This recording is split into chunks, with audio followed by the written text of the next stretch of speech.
vamos continuar. Então, bem-vindos de volta para agora a gente falar sobre edema. Edema, então, o conceito de edema, que faz parte, né, de uma alteração circulatória. Edema é quando há acúmulo anormal de líquidos no interstício, ou seja, entre as células ou em cavidades corporais, como peritônio, como pericárdio, tá? Esse seria o edema. O conceito de edema é muito simples, né? Então, é acúmulo de líquido no interstício ou em cavidades corporais. Fechamos o pacote? Podemos ir embora? Não. Edema é um sinal clínico muito importante, tá? O edema ele pode ser só local ou ele pode ser geral ou sistêmico. E o edema, ele sim vai ser um indicativo de alguma patologia. Quando ele é sistêmico, por exemplo, ele pode ser um indicativo de uma alteração na função renal, na função hepática, tá? Então é muito importante a gente entender não o conceito de edema. O mais importante é quais os mecanismos, né, que resultam, o que fica alterado, o que altera ali para resultar no acúmulo desse líquido, tá? Então, para isso, como é de costume, vocês vão perceber isso, eu vou começar para explicar edema, como que seria essa saída e retorno de líquido dos vasos para o interstício. Isso é muito importante, ou seja, recapitulando um pouco da fisiologia, mas claro que eu não quero dar aqui essa aula de fisiologia, então é bem mais complexo, mas vou dar um panorama geral, tá? Então venham comigo e me acompanhem. Mais uma vez, vocês vão ver aqui a microcirculação, lembrando que a gente descreve, né, toda a alteração circulatória, distúrbios circulatórios. Então, vocês vão ver mais vezes esse esquema da microcirculação. Então, eu tenho uma arteríola chegando, eu tenho a rede de capilares e tenho a vena, tá? Então, quando esse sangue, esse fluxo sanguíneo chega aqui, ele chega nessa rede de capilares e as células que estão aqui precisam receber, além do oxigênio, que é um gás que se difunde, aí seria fácil a chegada até a célula, digamos assim, mas há nutrientes que são importantes, a glicose, aminoácidos. E esses nutrientes, eles não saem do vaso a seco, né? E são entregues para a célula, eles saem por um meio de transporte, né? E o líquido, né? A água que sai, que flui dos vasos para o interstício, ela é muito importante, essa saída de água que derrama-se para cá e permite que essas células recebam esses nutrientes. Mas há uma pressão, há algo que favorece essa saída de líquido nessa rede de capilares. Então, a saída do líquido, que eu estou colocando nessa setinha aqui, com a chegada do sangue na microcirculação e na rede de capilares, a saída de líquido do vaso para o interstício, ó, o líquido está saindo para entregar o oxigênio e nutriente, ele ocorre por uma pressão chamada pressão hidrostática, tá? Essa pressão hidrostática é importante para transporte, né, desses nutrientes através da saída de água. Ok, uma vez que esse líquido saiu, derramou aqui, entregou os nutrientes, essa água saiu, agora esse líquido precisa ser drenado, voltar, retornar à circulação sanguínea. E o que favorece esse retorno? Porque se ele não retorna, ele se acumula aqui. E esse acúmulo seria anormal e aí sim seria um processo patológico. Ainda estou falando do mecanismo normal. A saída desse líquido, o retorno para os vasos, ocorre 85% desse líquido vai ser drenado de volta para os vasos através de uma pressão osmótica, mas como exercida pelas proteínas plasmáticas, nós chamamos de pressão oncótica. Essa pressão oncótica vai ser responsável pela drenagem de grande parte desse líquido de volta para os vasos. Então, o líquido saiu, agora ele está retornando por essa pressão oncótica.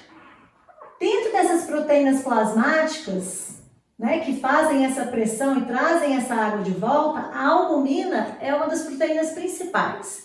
E a albumina é uma proteína transportadora, né, que é sintetizada, produzida e secretada no fígado pelos hepatócitos, tá?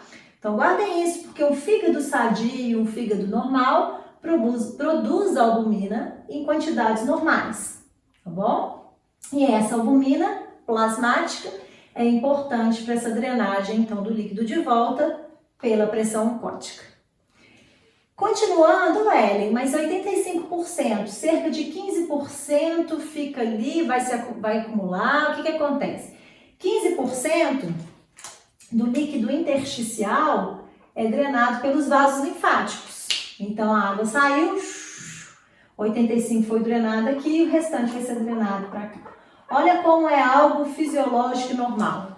Na microcirculação, na arteríola, chega sangue nas redes capilares, o líquido sai e o líquido volta e permanece normal, tá? Então, isso é fisiológico e são esses três quesitos importantes para a manutenção desse sistema em homeostase: a pressão hidrostática, a pressão oncótica e a drenagem linfática. Se vocês entendem bem esse mecanismo, agora sim a gente pode pensar na patologia, tá? Edema é um processo patológico, é acúmulo de líquido entre as células ou em cavidades. Só um parêntese, edema é diferente de degeneração hidrópica. O acúmulo de água dentro da célula é um processo. O edema é acúmulo de líquido no interstício, tá? Então, olha bem para esse esquema e você que está aí do outro lado me diz, o que acontece se essa pressão hidrostática for alterada? E vou fazer por passo, tá? E se essa pressão hidrostática sofreu uma alteração? Que tipo de alteração na pressão hidrostática vai favorecer o acúmulo ou maior saída de líquido para o interstício? Pensa aí que eu quero que você me ajude, tá? Vou ouvir alguns de vocês aí me dando a resposta. Pensaram? Mas fica aí. E a pressão oncótica? E se tiver um distúrbio, uma alteração na pressão oncótica? Que é essa pressão importante para retirar grande parte desse líquido de volta para os vasos. Exercida principalmente por proteínas plasmáticas. E se ocorre uma alteração na pressão oncótica? Que tipo de alteração? Se aumentar essa pressão ou reduzir, vai favorecer o acúmulo anormal de líquidos. Pensou? Então guarda para você. E aí, por fim, eu vou discorrer a drenagem linfática, tá? E se o problema for nos vasos linfáticos, tá? Esse vaso linfático apresentar uma obstrução, ou esse vaso linfático que drena esse líquido, né? Para um linfonodo, e se ocorreu a ressecção, a retirada desse linfonodo? Para onde que esse vaso vai tirar esses 15%? Ele vai ficar acumulado aqui? Então, né, tô dando umas dicas. Então, se alterar a drenagem linfática, eu também vou ter alterações nesse processo, levando a um processo patológico. Então, reparem que alterar esse sistema normal, alterar esses mecanismos fisiológicos, acarretam no edema. Então, esse edema tem mecanismos que é através da alteração desses três, tá? Por fim, tem um quarto, que vai ser só patológico, que eu vou deixar para discorrer no final da aula, que é o quarto mecanismo de edema. Então, o edema ele pode se dar pela alteração desses três, mais um quarto que eu vou falar para vocês. E sim, é importante vocês conhecerem os mecanismos e as causas desses quatro mecanismos, né, de edema, quais são suas causas. Bom, vai ser muito importante. Então, prontos? Vamos lá? Então, como tá fresquinho, né, tá aí na cabeça de vocês, a gente acabou de finalizar hiperemia, né, a hiperemia que seria o aumento de volume de sangue em um órgão ou tecido. A gente vai aproveitar isso e trazer, então, essa hiperemia, essa congestão, como uma importante causa de alteração desse sistema. Então, vamos lá? Eu vou chamar aqui, então, a parte do A, isso aqui tudo é patológico, aqui era um exemplo do fisiológico. Então, eu vou trazer para cá, e mais uma vez, essa microcirculação. Eu vou fazer dois exemplos aqui, então eu vou separar esse quadro, tá? Então, primeiro, eu tenho aqui o sangue chegando, aí eu tenho a pressão hidrostática, tá? A pressão hidrostática aqui, que é responsável pela saída desse líquido. Ó. E aí eu tenho a pressão oncótica, que é responsável pela drenagem e parte também dos vasos linfáticos. Ótimo, então eu tenho 1, eu tenho 2 e eu tenho 3. Vou fazer em vermelho para vocês remeterem ao que nós vimos ali. 1, 2 e 3, tá? Não há alteração, nenhuma doença que altere as proteínas plasmáticas. Então, a pressão oncótica, normal. Não há obstrução ou alteração linfática, que está normal. Mas esse sangue que está chegando aqui, ele não está sendo drenado, insuficiência da drenagem venosa. Se há uma insuficiência da drenagem venosa, esse sangue vai ficando congesto. Então, eu tenho uma congestão. Congestão é a mesma coisa que hiperemia passiva, tá? Tem uma congestão. O fato de eu ter uma congestão, eu vou ter aumento da pressão nesses vasos. Eu tenho aumento da pressão hidrostática. O que vai acontecer nesse local? Eu vou ter maior saída de líquido, está saindo mais líquido pela pressão hidrostática, do que a pressão oncótica. E a drenagem linfática são capazes de tirar. Então, o resultado é um acúmulo anormal de líquidos no interstício. Correto? Ou seja, um edema. O edema é o processo patológico, o edema, esse acúmulo de líquido no interstício. Aí eu faço duas perguntas para vocês, tá? Pra vocês irem acostumando aí. Ellen, qual é a causa desse edema? O que ocasionou esse edema? Qual é a etiologia? A causa?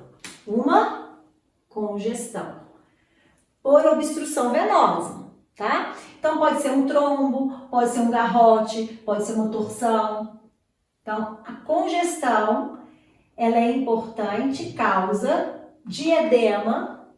E o que ela faz? O que acontece? Então, essa é a causa. E qual que é o mecanismo? Qual que é a patogenia? Esse edema ocorre por causa de uma congestão que leva ao aumento da pressão hidrostática. Aumento da pressão hidrostática. Isso é a patogenia.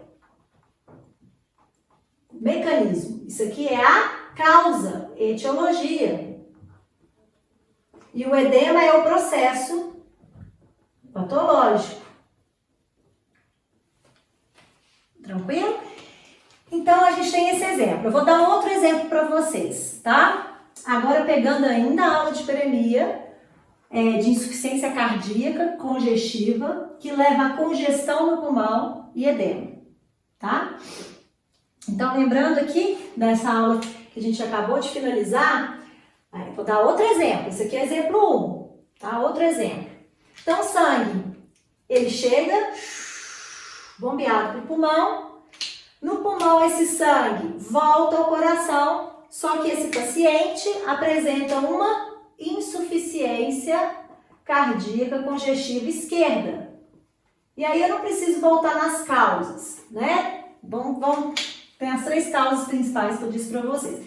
O fato de ter essa insuficiência cardíaca diminui a drenagem, o retorno do sangue do pulmão para o coração. Então eu tenho uma congestão pulmonar. Como eu tinha dito na aula anterior, essa congestão pulmonar resulta em uma hipertensão no pulmão. Aumenta uma hipertensão no pulmonar. Essa hipertensão faz o quê?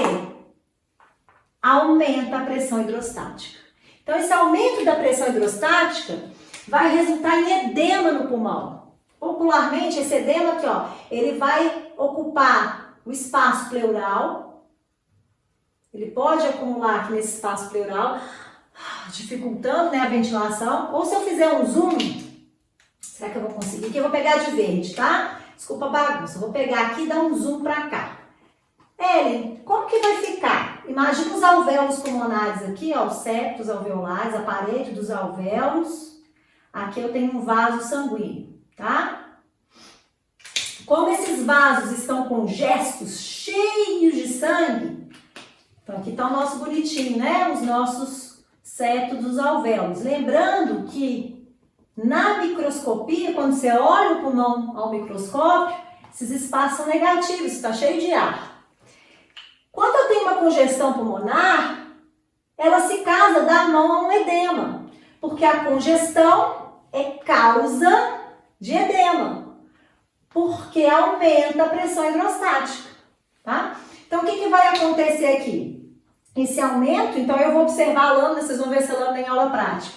Você consegue observar vasos sanguíneos congestos pela lâmina, vocês vão ver vasos congestos, e edema no pulmão, principalmente nos alvéolos, há extravasamento de líquido. Deixa eu ver se eu tenho rosinha. E vocês vão observar esse edema no pulmão, tá? Um líquido róseo, homogêneo. Então eu tenho edema, congestão e edema pulmonar, tá bom? Recapitulando, qual foi a causa? Uma congestão. Essa congestão pode ser por uma hipertrofia do ventrículo, uma estenose de válvula, uma isquemia e um infarto, que tornou esse ventrículo esquerdo insuficiente. Essa insuficiência cardíaca gera uma congestão no pulmão. Congestão pulmonar aumenta a pressão hidrostática e causa o edema, tá? Leva ao mecanismo de edema. Tranquilo? Combinado? E aí o último exemplo que eu vou dar aqui de aumento da pressão hidrostática é um tema muito legal que ele casa com o próximo, tá? Vocês já ouviram falar em esquistossomose, ou xistose, ou amarelão, né? Na verdade, eles chamam também de barriga d'água. Alguns de vocês já devem ter ouvido falar. O que é, Ellen, essa esquistossomose? Deixa eu tentar ver se eu desenho aqui para vocês visualizarem, tá? Então, eu tenho aqui o fígado. Então, o fígado, lembrando, ele recebe sangue da artéria hepática e da veia porta, que vem com a circulação lá intestinal. E aí o sangue é drenado e volta para o coração. Vou desenhar um coraçãozinho aqui, tá bom? Então, vamos imaginar um quadro de esquistossomose. A esquistossomose, ela é ocasionada, é uma verminose, né? Vou desenhar aqui o verme. E esses vermes que colonizam a veia porta hepática, eles podem se reproduzir e gerar ovos. Os ovos do esquistossoma, inclusive, eles são espiculados, assim, né? Eles têm umas espículas que são característicos, será que eu vou conseguir? Da esquistossomose, tá? Os ovos. Então, o fluxo sanguíneo na veia tá chegando aqui, ó. Vem lá da circulação intestinal, tá? Geralmente essas infecções, essas verminoses, é uma das portas de entrada, então tá chegando aqui. Se eu for avaliar a estrutura do fígado, que é formado pelos lóbulos hepáticos, ele tem nesses septos a tríade portal, onde eu tenho um ramo da artéria hepática, uma arteríola, um ramo da veia porta, que é uma vênula, e eu tenho também o ducto biliar. Então, aqui eu tenho essa tríade portal. Essa unidade aqui é um lóbulo hepático, uma veia centrolobular, veia centrolobular, veia centrolobular. O que acontece? Essa verminose, esses ovos, eles geram uma resposta inflamatória nesses septos, gerando uma fibrose hepática, septal, entre os septos aqui. Ele não destrói a função dos hepatócitos, mas ele altera a arquitetura do fígado, dando essa fibrose. Se tem fibrose perilobular, esse fluxo sanguíneo que chegaria facilmente ao fígado, ele aumenta, você tem diminuição, você tem aumento da resistência vascular. Então, você vai acontecer aqui, ó, na veia porta, o aumento da pressão. Esse aumento da pressão faz com que saia líquido, aumento da pressão hidrostática, do vaso para aqui a cavidade peritoneal, hidroperitônio, tá? Popularmente conhecida como ascite, barriga d'água. Vou fazer aqui como se fosse a barriguinha, né? Desculpa, né, gente? Com o umbigo. E aí você tem a barriga d'água, o ascite, E a causa, né, é uma verminose que tem uma obstrução venosa, aumentando a pressão hidrostática, então uma congestão, levando então ao edema. Tá? Então esse aqui são outro exemplo, e isso é muito importante para vocês entenderem esses mecanismos, tá bom? Só para finalizar, eu queria chamar a atenção, se eu puncionar, se eu pegar uma agulha bem fina, fizer uma punção e retirar esse líquido que está aqui, ó, na pleura, no espaço pleural lá no pulmão, que eles chamam popularmente eles chamam de água no pulmão, derrame pleural. Esse líquido que vai ser puncionado, ele é um líquido, um edema claro, limpo, translúcido. Ele é composto principalmente de água. Pouquíssimas proteínas plasmáticas, porque o que escapou, o que está saindo aqui nos capilares é mais água com alguns sais, com algumas proteínas bem pequenininhas que conseguem passar. Proteínas maiores não. Então esse tipo de edema, pela composição dele, o fato de eu puncionar e ter água no pulmão e ser uma água limpa, eu chamo isso de um edema transudato, tá? Composição. Eu vou organizar isso para vocês depois, tá? Então, um edema pela composição de transudato. Todos esses três mecanismos geram um edema com essa composição. Só tem um edema que ele vem com uma composição diferente, que vai ser o quarto. E eu só vou jogar aqui rapidinho. Eu tenho um edema nesse pulmão, mas se fosse uma infecção bacteriana, Ellen? Quando eu tenho uma pneumonia, e essa pneumonia, uma infecção, a entrada de uma bactéria, ela também causa um edema pulmonar. É igual ao edema de uma insuficiência cardíaca? Não, vai ser um edema diferente pela composição, porque o mecanismo é diferente, tá? Então, na hora que funcionar, se você retirar esse líquido, esse edema, né, que extravasou para o espaço pleural, quando tem uma bactéria, ele sai como um líquido turvo, parecendo água suja, né? Porque ele tem bactérias, ele tem células inflamatórias, então ele sai um líquido mais turvo. Tá bom? Da mesma forma que o peritônio. Se eu puncionar e tirar esse líquido, na esquistossomose, é um líquido também limpo, né? Translúcido, vamos dizer assim. Mas se eu tenho uma peritonite, uma infecção bacteriana que levou um edema naquela região, é um líquido mais turvo. Isso vai ser importante, tá? Então, com isso, a gente fecha o primeiro mecanismo de edema. A gente saiu do normal e alteramos a pressão hidrostática. E quando a gente altera, que tipo de alteração? Aumento da pressão hidrostática é um mecanismo, patogenia de edema, e uma causa principal é a congestão. Seja ela por insuficiência cardíaca, seja ela por obstrução da veia e drenagem venosa, como nesses dois exemplos. Combinado? Fechados por aí? Então agora a gente vai para o segundo. E se a gente alterar a pressão oncótica? Que é exatamente o que eu vou descrever aqui, tá? Mas para descrever esse, eu vou dar uma pausa para eu conseguir chegar um pouco para cá o vídeo e a gente continuar. Combinado? Dá uma respirada e vamos junto. Então vamos lá, continuando, depois da participação especial, vamos para cá, tá? Como eu acabei de mostrar, agora mais uma vez aqui eu tenho a microcirculação. Neste exemplo, tá? O sangue está chegando aqui, deixa eu pegar o vermelho. Então o sangue chega na microcirculação, e aí qual que é a pressão? Favorece a saída da água para o interstício, a pressão hidrostática. Essa pressão hidrostática leva a saída de água para o interstício, e aí eu tenho a drenagem linfática e a pressão oncótica. Então vou numerar, como a gente fez anteriormente, para ficar organizado. Então a pressão hidrostática, pressão oncótica e drenagem linfática, os três, tá? Só que neste exemplo aqui, o que acontece? Imagina um paciente, um indivíduo que tem uma doença hepática, tá? Uma hepatopatia.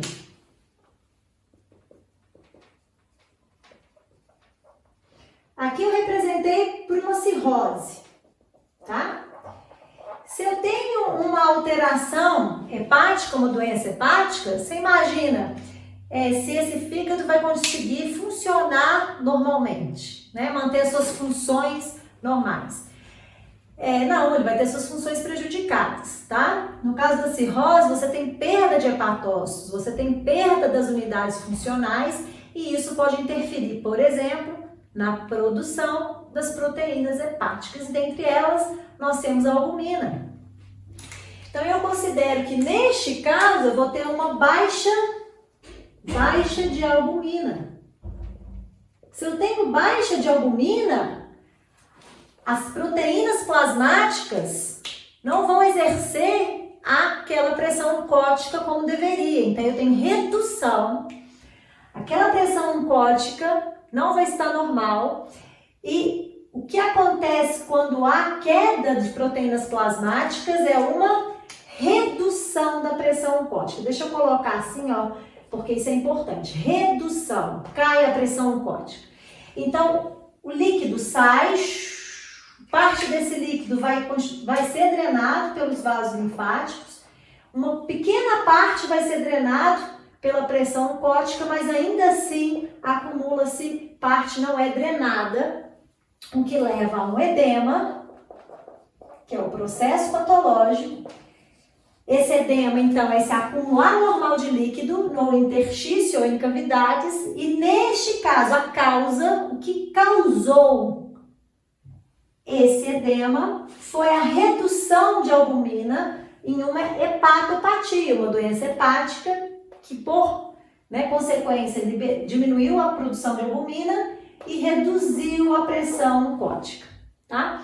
Então, o processo patológico é o edema, a causa aqui uma hepatopatia, como uma cirrose, e o mecanismo, a patogenia, é a redução da pressão oncótica, tá? A redução da pressão oncótica seria a patogenia. Turma, meu sonho de consumo, eu acho que já tinha dito isso para vocês, era uma sala com quadros em todas as paredes, que a gente pudesse dar a aula e só ir virando, né? Então, o limite de quadro que eu tenho aqui faz com que eu tenha que fazer as coisas um pouco mais tumultuadas, tá? Então, estou tentando deixar um pouco mais organizado. Entenderam? Processo patológico é o edema. A causa, uma insuficiência hepática. E o mecanismo, qual é o mecanismo que uma doença hepática leva ao edema? É por redução da pressão oncótica. E aí eu tenho uma observação. Não sei se vocês recordam que no mecanismo anterior, quando a gente aumenta a pressão hidrostática, eu tenho um edema. Só que esse aumento da pressão hidrostática, ele pode ser somente em um determinado local, tá? Por exemplo, no membro inferior.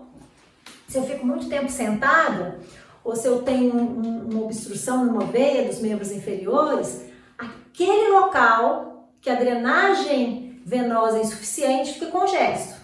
E aí aumenta a pressão hidrostática, eu tenho edema.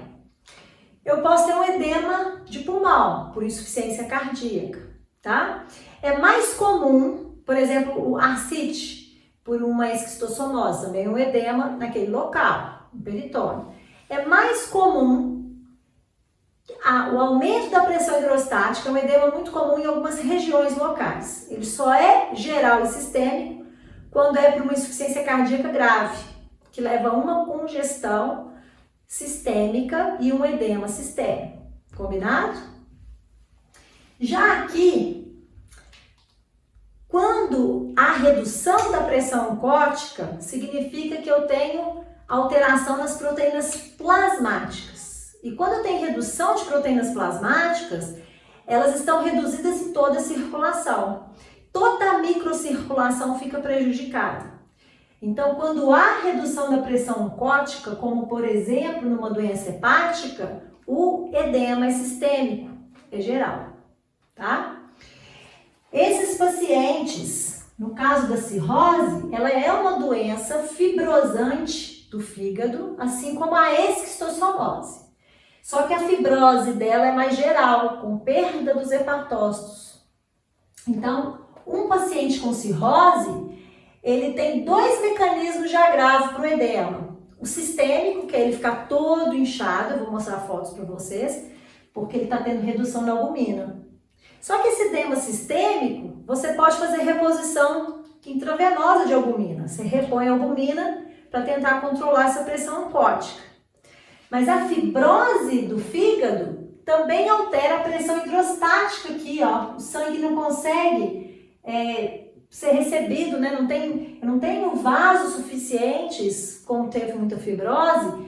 Esse sangue que não consegue se derramar para o fígado aumenta a pressão aqui na veia porta, né? Hipertensão portal. E aí causa aquele edema também de ascite, barriga d'água. Então é muito comum a gente ver pacientes cirróticos com dreno, né? Na cavidade peritoneal para retirada desse líquido. Porque o edema sistêmico, injeção intravenosa de albumina, né? Reposição, perdão. Já essa ascite, como você tem fibrose do fígado, só com o fígado novo, só um transplante resolveria, tá? Bom, fiz esse parêntese. Depois vocês comentam se isso é legal, eu dar esses exemplos clínicos, tá bom? Não quero encher a cabeça de vocês, mas eu acho importante a gente ajustar. Então, esse é um exemplo. Tá, então acabou? Não, tem mais um exemplo. O que mais poderia ocorrer? O que mais pode alterar as proteínas do plasma? A dieta, né? Uma hipoalbuminemia, ou seja, uma baixa de proteínas plasmáticas por baixa ingesta de proteína. Ou seja, uma hipoproteinemia, tá? Então, dietas muito restritas de proteína é causa, né, de redução de proteínas plasmáticas, doenças hepáticas que levam à redução da produção das proteínas plasmáticas, mas tem mais uma alteração importantíssima, são as doenças renais, tá? Então, agora eu vou descrever aqui. Estão comigo? Vocês estão bem? Então, vamos lá. O sangue, eu vou fazer esse quadrinho aqui para ficar mais fácil para vocês. Separar os dois exemplos, tá? Esse aqui é um outro exemplo. Quem filtra, o processo de purificação e limpeza do sangue, ele é feito nos rins. O sangue chega aqui, ó, pela artéria renal, então é um órgão de circulação terminal, é a única artéria que chega ao rim, se ramifica e aí chega aqui, ó, por arteríolas, esse sangue, arteríola, aqui ela é aferente, aqui ela é eferente, uma que chega e outra que sai. E aí forma uma unidade funcional aqui, ó, que é esses tufos de capilares bem anovelados, que formam o glomérulo renal. Então aqui eu tenho um glomérulo renal. Nesse glomérulo renal, nessa região que ocorre a filtração glomerular. Então, só para vocês terem uma ideia, tem 3 barreiras, se eu der um zoom aqui nessa região, a filtração ela depende de 3 barreiras. Então, lembra nos capilares. Então, eu tenho o capilar aqui e eu tenho as células endoteliais. Primeiro passo é o sangue passar por esse endotélio. E ele tem uns poros de mais ou menos 70 quilodaltos. Então, permite passagem de proteínas de 70, tá? Mas além desse endotélio, tem uma estrutura aqui que é a membrana basoglomerular. Essa membrana basoglomerular, ela tem carga negativa. Então, ela repele as proteínas de carga negativa, por carga, tá? E ainda eu tenho uma outra barreira que são os podócitos. Então, a filtração, para chegar até aqui o filtrado glomerular, tem que passar por essas 3 estruturas. Endotélio, membrana basoglomerular e podócitos. O que é comum passar aqui então, Ellen? Moléculas pequenas. A água passa alguns íons, como sódio, pode passar, potássio, pode passar, cálcio, pode passar. Moléculas pequenas como glicose, aminoácidos, também pode ser filtrado, ureia, mas não é comum passar células sanguíneas, porque são grandes, né? E não é comum também a passagem de proteínas, porque são macromoléculas, são moléculas grandes, tá? Se a passagem de proteína, se a filtração de proteína é porque há alguma lesão glomerular. Quando há lesão glomerular, Inclusive na patologia, nós chamamos isso de glomerulonefrite. Tá bom? E eu não vou entrar nesses detalhes, a gente pode ter uma aula só de renal para a gente falar sobre síndrome nefrótica, síndrome nefrítica e essas lesões. Mas uma lesão mínima, só uma lesão, para vocês terem uma ideia, o que repele a albumina de ser filtrada é a carga, é a membrana basoglomerular. Porque por tamanho ela passaria por esses poros. Então se eu tenho uma lesão mínima, por exemplo, em algumas doenças de imunocomplexo, se eu tenho aqui lesão mínima, essa albumina pode passar e ela ser filtrada e sair pela urina. Presença de proteína na urina não é o normal. Se tem proteína na urina, tem lesão glomerular, tá? Pode ser uma lesão mínima, quando a lesão é mínima, só permite a saída de albumina, ou que a gente chama de proteína seletiva, né? Proteinúria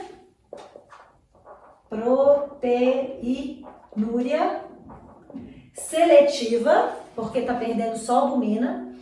E tem a proteinúria não seletiva, quando a lesão glomerular é mais grave. Isso também a gente abordaria no curso de renal. E é uma lesão mais grave que permite perda de proteínas plasmáticas maiores, tá? Então você pode perder imunoglobulinas, pode perder fibrinogênio, você vai perder outras proteínas plasmáticas, desencadeando outros processos sistêmicos. Por isso que a gente chama de síndrome nefrótica ou nefrítica, tá? Você pode ter problemas na coagulação sanguínea, você pode ter problemas relacionados à perda de imunidade, né? Assim, a baixa de imunidade, que você está perdendo aquelas proteínas na urina, tá bom? Então, a proteinúria que ocorre quando há lesões glomerulares, ela reduz. Se o sangue está chegando aqui e o sangue, quando passa, ele perde proteína, o que está acontecendo com as proteínas plasmáticas? Também está reduzindo. Então, em um paciente com uma glomerulonefrite, com uma lesão renal, ocorre edema sistêmico. Esse edema, ele comumente ocorre primeiro, a percepção primeiro nessa parte do globo ocular, porque aqui a gente tem um tecido muito frouxo, então quando dá edema, esse líquido aqui fica bem inchado, tá claro, intersticial, fica todo inchado, é um edema sistêmico, a face, as mãos, as pernas, e quando há remissão, né, aqui geralmente, não sei se vocês já ouviram falar de glomerulonefrite pós-estreptocóxica. Quando na infância, principalmente na infância, tem amidalites recorrentes, né, infecções das amígdalas, e essas amidalites ocorrem por estreptos, né, estreptococos beta-hemolítico, nosso corpo, nosso sistema imune, produz anticorpos contra esses estreptococos, tá? Esses anticorpos, eles são circulantes, tanto que se você precisar fazer um exame para saber se já teve infecção por algum agente, eles coletam seu sangue, centrifugam, eles conseguem detectar a presença daquele anticorpo específico no seu plasma, tá? No seu soro. E o que acontece? Essas infecções de garganta recorrentes pelos streptococos, esse anticorpo circulante no sangue, ele vai também chegar lá no rim. E quando ele chega lá no rim, ele causa lesões, que a gente chama por imunocomplexo, na membrana basoglomerular. Eu chamo de lesões mínimas porque na patologia, se eu pego um fragmento de rim de um paciente com esse glomerulonefrite, se eu olhar ao microscópio, eu não vou ver nenhuma alteração histológica aparente, tá? Porque é muito mínimo, a lesão é muito mínima. São unidades moleculares imunocomplexos desses anticorpos contra os streptococos que levam a essa lesão. Por isso que chama glomerulonefrite pós-streptocócica.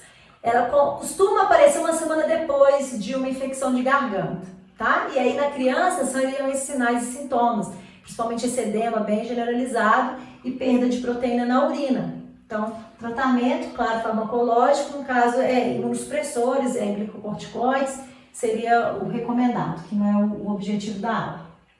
A gente só consegue reconhecer essas glomerulonefrites e essas lesões mínimas por técnicas especiais, como imunofluorescência, e aí a gente consegue ver a marcação desses imunocomplexos, tá bom? Desculpa dar esses exemplos, mas eu acho importante, tá? A última, prometo. Um outro exemplo de proteinúria que pode acontecer em casos de hipertensão.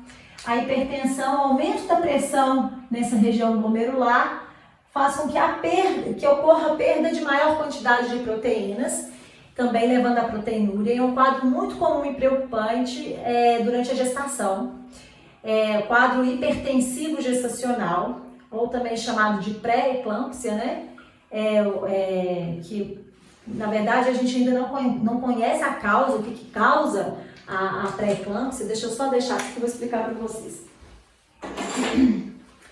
Então, geralmente, durante a gestação, o fato de ter um aumento do útero, ele realmente dificulta o retorno venoso, né? Então tá lá, a gestante é normal, ao final da gestação, nos meses finais, ela tem muito edema de membro inferior, por dificuldade maior do retorno venoso, até pela distensão uterina, tá bom? Normal. Mas não é comum e não é normal a gente olhar para uma gestante e ela ter um edema mais geral, rosto muito inchado, braços muito inchados. E é muito importante que durante a gestação ela faça uma aferição da pressão arterial semanalmente, tá? Porque esses quadros hipertensivos gestacionais, eles são muitas vezes silenciosos.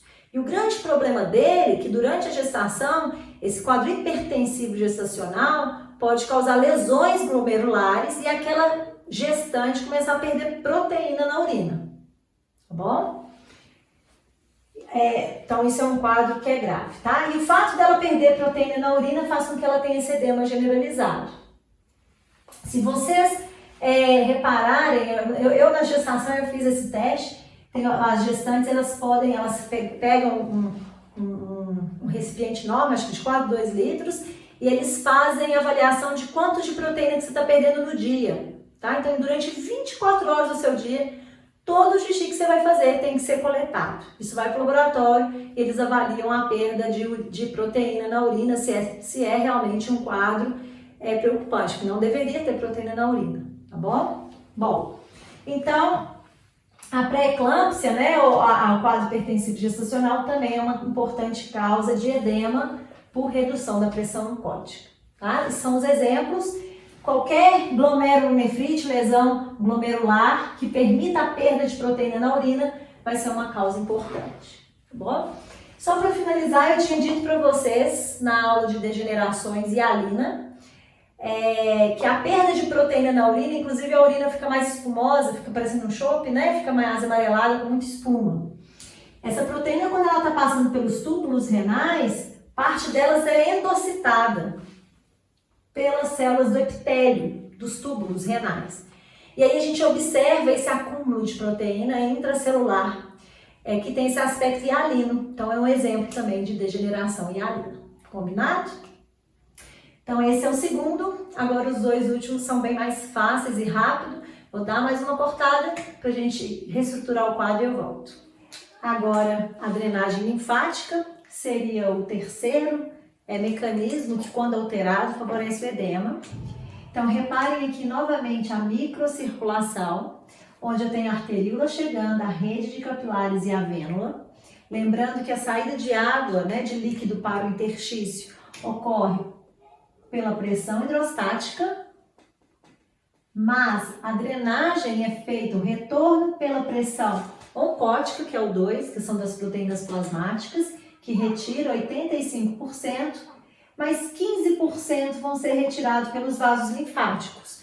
Então, se eu tenho uma insuficiência nessa drenagem linfática, um comprometimento, esse conteúdo de 15% que seria drenado pelos vasos linfáticos fica retido no tecido. Então, causa um edema que é mais leve, nós chamamos de linfedema, ok? Esse tipo de linfedema, eu vou mostrar a imagem, vou colocar aqui para vocês. ele é comum em casos de ressecção, né, cirúrgica, por exemplo, numa mastectomia radical, onde retira-se a mama por causa de um câncer de mama e faz o esvaziamento dos linfonodos axilares, sentinela. Você imagina que esses vasos linfáticos desembocam no linfonodo e se eu retiro esse linfonodo, eu tenho uma deficiência da drenagem de líquido daquele local. Então causa um linfedema. Se você comparar os dois braços, esse aqui vai estar bem mais inchado, bem mais edemaciado, tá? Também pode ocorrer por obstrução de massa tumoral, por tumores, neoplasias. Pode ocorrer, inclusive, por tecido adiposo. Então, quando há aumento, né, de gordura no nosso tecido adiposo, esses adipócitos, eles têm mais gordura acumulada no tecido conjuntivo, ele vai acabar pressionando, dificultando a drenagem linfática de alguns vasos linfáticos daquela região e acumulando mais líquido, dando inclusive aquela aparência mais inchada na região, mais edemaciada.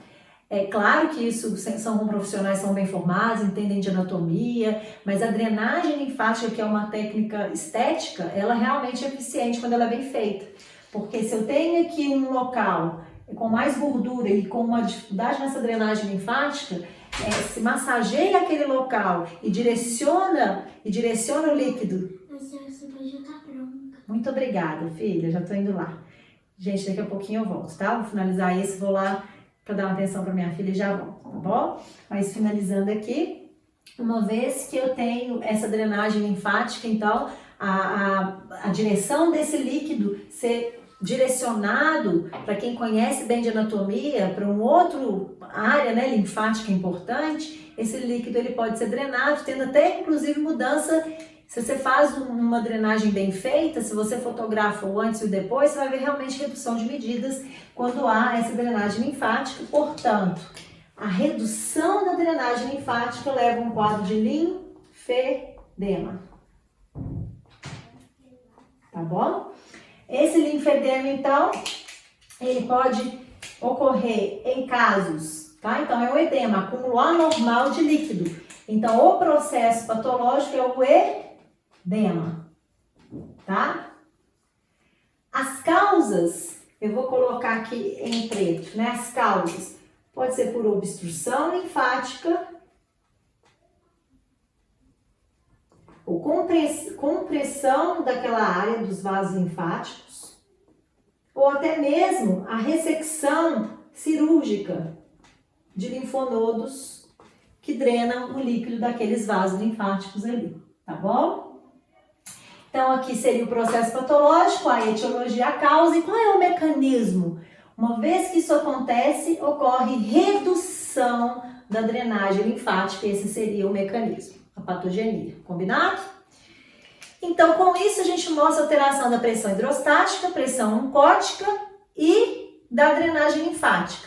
Então, para finalizar, a gente vem para um quarto mecanismo ou patogenia de edema, que está fora daquele panorama do fisiológico, tá bom? Então, eu desenhei aqui para vocês, mais uma vez, um epitélio, um tecido epitelial que está aqui em roxo, que é essa parte, que é o tecido epitelial, bom? E um tecido conjuntivo adjacente, vascularizado. Aqui eu tenho a microcirculação, alguns capilares e algumas células que residem no tecido conjuntivo. Esse esquema lembra muito o de hiperemia, quando eu friccionei o braço, tá? Então, quando ocorre uma agressão ao tecido, uma injúria ou agressão, aonde estão as células de defesa? No sangue, a grande parte delas. E algumas células que residem, então ali de sentinelas no tecido conjuntivo, elas liberam mediadores. Esses mediadores são vasoativos para pedir ajuda. E é isso que a gente vai ver nessa setinha, tá? A setinha em verde mostra esse tecido exposto a uma agressão. Essa agressão aqui, por exemplo, foi uma agressão mecânica, a perfuração, por exemplo, por uma agulha, mas a presença de bactérias. Essas bactérias aqui em verde. Então, eu tenho um agente biológico e eu também tenho um agente físico. Então, aquele tecido estava ali, tranquilo, quietinho, ele foi injuriado. E essa injúria faz com que as células que residem aqui no tecido conjuntivo, que fazem parte do sistema imune, como macrófago, mastócitos e outras células, liberem mediadores. Aqui no caso eu vou colocar o mastócito. Tô quase, tá bom? Posso olhar? Pode, meu amor, pode vir cá. Pode ficar ali atrás. Minha filha tá aqui, tá? Ela vai ficar aqui atrás. Aí os mastócitos desgranulam, eles liberam alguns mediadores, como por exemplo a histamina seria um, e eles se ligam a receptores das células endoteliais. E essas células do endotélio se contraem e abre espaço no vaso, a gente chama de aumenta a permeabilidade daquele vaso. Ele fica mais permeável, o que vai favorecer a saída de líquido, maior quantidade de líquido para o interstício. Então, recordem comigo a hiperemia. Quando ocorre uma agressão, havia liberação de mediadores, como o óxido nítrico, que ocasionam vasodilatação e abertura dos esfíncteres pré-capilares. Então, eu tenho hiperemia, tá? Então, eu aumento o volume de sangue e tenho uma hiperemia. Mas, concomitante, eu apresento aqui também a facilidade, já que eu tenho um agente agressor que precisa ser eliminado, de algumas células do sistema imune para favorecer a saída delas do vaso e a migração para o tecido. Eu deixei. Pode deixar. Eu ponho pro sistema. Pode deixar. Tá tudo bonitinho. E aí eu vou colocar aqui ó, essa migração dessas células chegando para eliminar esse agente agressor. Então é uma resposta que favorece a eliminação desse agente agressor. Tá bom? Nesse sentido, vocês reparem que eu tenho um aumento da permeabilidade com maior saída de líquido. Além de líquido, eu tenho saída de células. E pelo espaço ser maior, vai sair mais proteínas plasmáticas. E a saída das proteínas plasmáticas faz com que, inclusive, haja uma alteração naquela pressão oncótica, tá? Então, retendo líquido por mais tempo no interstício, já que as proteínas do plasma estão escapando para o tecido. Combinado? Então, a área fica inchada, eu tenho edema, tá? E a área fica vermelha. Então, também é um edema que a gente chama muito relacionado à resposta de defesa. É um edema inflamatório, bom? E esse edema aqui, ó, esse componente, ele é diferente dos outros três. Porque ele tem água? Tem. Ele tem proteínas? Tem, mas proteínas de alta e baixa densidade. Porque o espaço, gente, densidade aqui relaciona-se ao tamanho dessas proteínas, sai proteínas maiores. E algo que nos outros tipos de edema a gente não encontrava, que são células inflamatórias, células de defesa. Então, a composição desse edema, eu vou mostrar no quadro resumido, seria do tipo exudato. Tanto que quando vocês estudarem inflamação, em vez de falar de edema, a gente fala muito de exudato inflamatório, de exudação. Tranquilo? Então, esse edema, ele ocorre por qual mecanismo?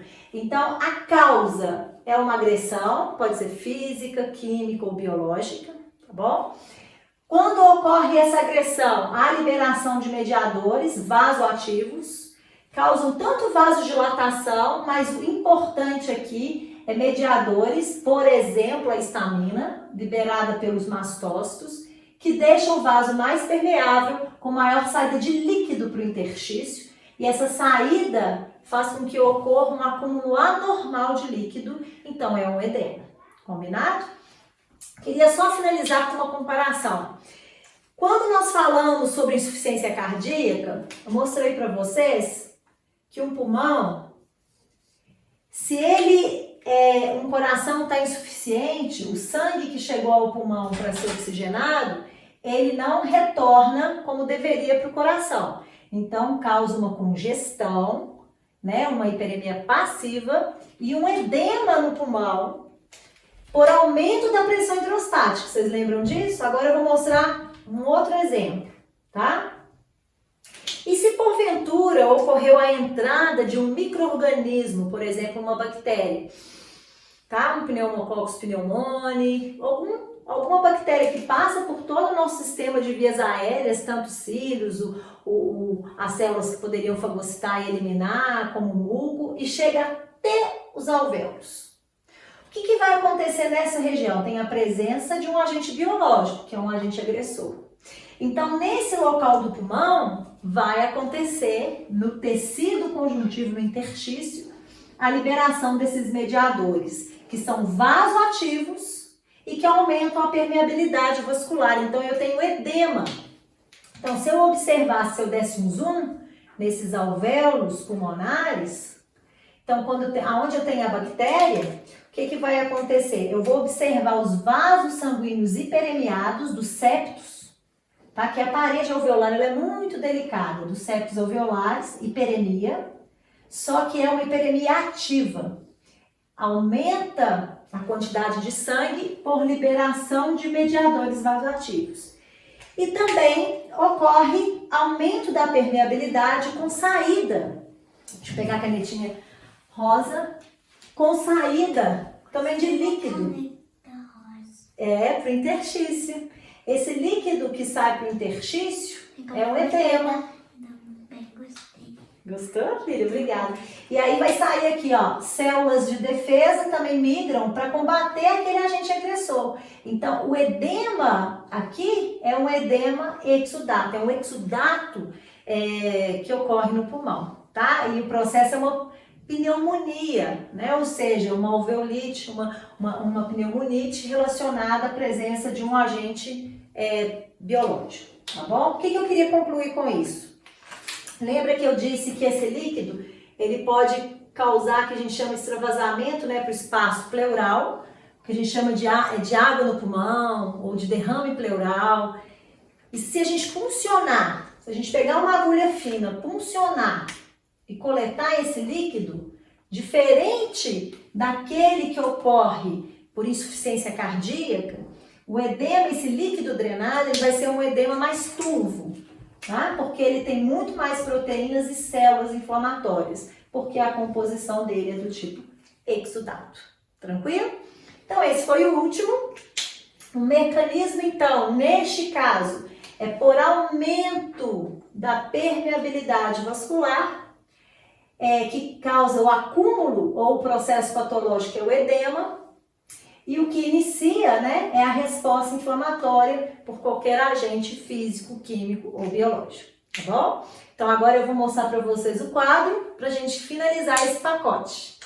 Então, finalizando esse pacote de hoje, o edema, ele é esse acúmulo anormal de líquido no interstício ou em cavidades corporais, então é um processo patológico, que é um acúmulo anormal, e ele ocorre por esses 4 mecanismos. Por aumento da pressão hidrostática, que permite maior saída de líquido do que é capaz de ser drenado, por redução da pressão oncótica, ocasionando aqui uma redução do líquido que saiu a ser drenado, então ele se acumula, causa edema.